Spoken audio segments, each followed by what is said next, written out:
Hey folks, Eric White from the NJHFA here. I just want to do a couple of quick pointers about level changing and the importance of actually changing your level as you're fighting as opposed to staying at one level the entire time and your head never changing or your torso, your legs never changing. So there are, from what I can gather, three main ways in which you can level change, general ways in which you can level change. The first and foremost is simply by having that back leg actually turn or pivot out and dropping down into divage. So from here, let me get into this position a little more naturally. As you strike and drop, you can notice your level change.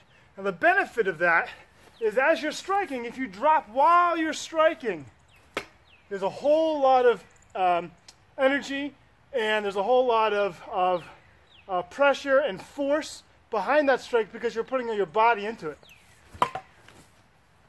Right, dropping into vage. Notice there's a lot of structure here. My legs are pretty solid. My knees are going out over my toes. You might not be able to see my toes. My knees going over my toes. I have a lot of movement that I'm capable of. This is not static by any means. I can pop back up. All right? So the first is vage. And the benefit of going into vage is to drop down again, give you that extra force in your cut. But also, when you drop down, you have the benefit of moving forward or of moving backwards. This is the entire point of vage, right? The scales back and forth. I can apply pressure, pull pressure away. Strong, weak, right? Hard, soft kind of idea. So, that's vage. The other is to drop on just the forward leg here. Now my head is presented to my opponent. Right? So if I'm fencing and I drop this way, notice here's standing, here's the level change here. Right? Now when I drop in this way, I get some added benefit of distance here.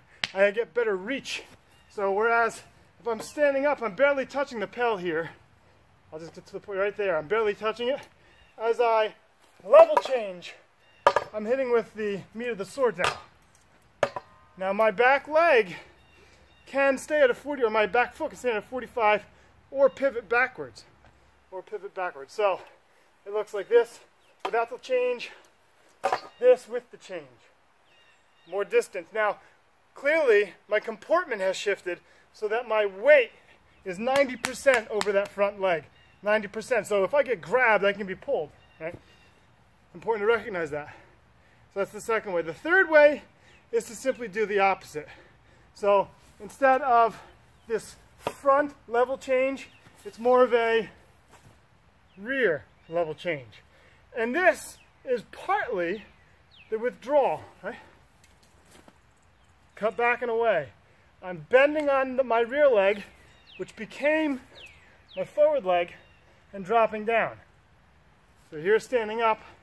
Now imagine a withdrawal cut in Abzug without moving my body much or completely get out of there. Right? Drop that level, back up.